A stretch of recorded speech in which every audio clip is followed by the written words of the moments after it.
Good news, makakalaro naman si Junmar sa Game 2. Bad news, babawasan na munang minuto ni Junmar at ibubugbog muna si JM Calma at Rodney Brondial dahil sa malaking factor na to na posibleng i-take advantage ng Ginebra. Makaka 2 straight wins nga ba ang Ginebra ngayon? At paano nga kaya makakabawi ang San Miguel sa naudlot nilang malaking kalamangan sa Game 1? Mukhang ito na nga ang senyalis na dapat palitan na ang coach. Tara, pag-usapan agad natin.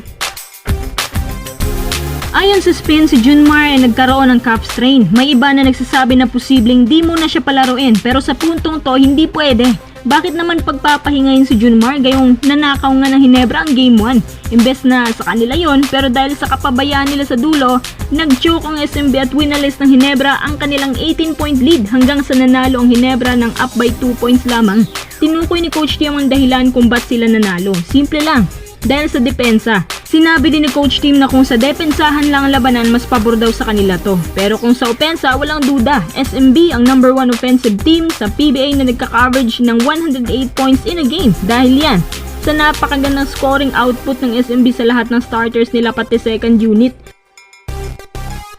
Pinakamalaking portion pa dyan ay kay Junmar. So kung tinalo nga ng Ginebra ang SMB na may Junmar, paano pa kaya kung wala? Hindi ko naman sinasabi na sure win ang Ginebra sa Game 2 kasi kahit papaano, makakalaro pa rin siya. Pero bawas na ang minuto niya. Inaasahan na si Brondial at ang newly acquired na si JM Calma ang pagsasabayan ng mas madalas. Problema kasi sa SMB, nilimitahan ng Ginebra ang buong opensa nila at hindi sila nakabawi, shooting 32% na lang sa field. Habang yung Ginebra nga gumagapang sa lead, 37%. Kahit mababa ang scoring output ng Ginebra ngayon, tayong sa depensa sila kumakapit at yun ang hindi nabantayan ni Coach Leo. Masyado din siyang nagbababad ng mga players na hindi masyadong effective.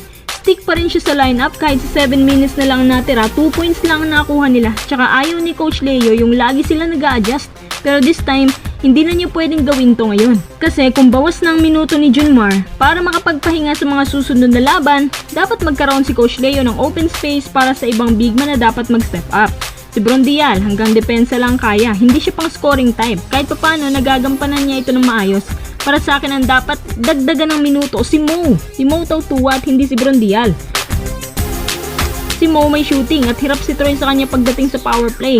Habang si Japet naman sa kabila unstoppable pa rin ang athleticism at hindi pa rin masyadong mabagal kaya hirap ang SMB sa kanya. So isipin nyo mga kuys na nagawa ng talunan ni Ginebra ang SMB nung complete minutes pa si Abay. Tapos mababa ang scoring output nila niyan kapag si Junmar sideline pa rin ng injuries at bawas na ang minuto, iti-take advantage ng Ginebra yan. At yan ang magiging butas ng Ginebra para makuha ang Game 2. Sa isang banda, hindi naman gaano kahinang SMB para maisahan dahil ang opensa ang kanilang panlaban ngayon. Inaasahan na mas tataas pang rate nila beyond the arc kasi nga kailangan nila masyado ang Game 2 na to. Ito nga palang laban ng TNT at Ross mamaya.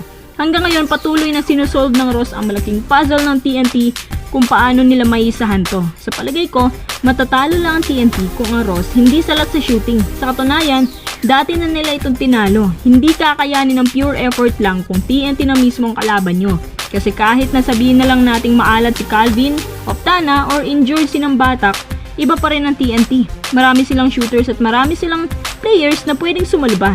Higit sa lahat, nasa TNT ang size advantage kaya mas lalo itong nagpahirap sa Ross. Kung ang Ross lamang sa mga fast breaks takbuhan, hindi pa rin yan sapat kung kulang sila sa shooting or mababa ang team stats nila. Napansin ko sa Ross na hindi sila makaarte sa loob pati sa labas. Kasi nga, nasa TNT ang size advantage. Prediction ng ilang eksperto, sa ngayon hindi pa raw talaga para sa Ross ang finals. May kalibre ang Ross, pero sa ngayon, may mga kulang pa na pieces ang dapat nilang mapunan. So ang simpatya nila, TNT pa rin ang mananalo sa semis na to. Ano sa palagay nyo?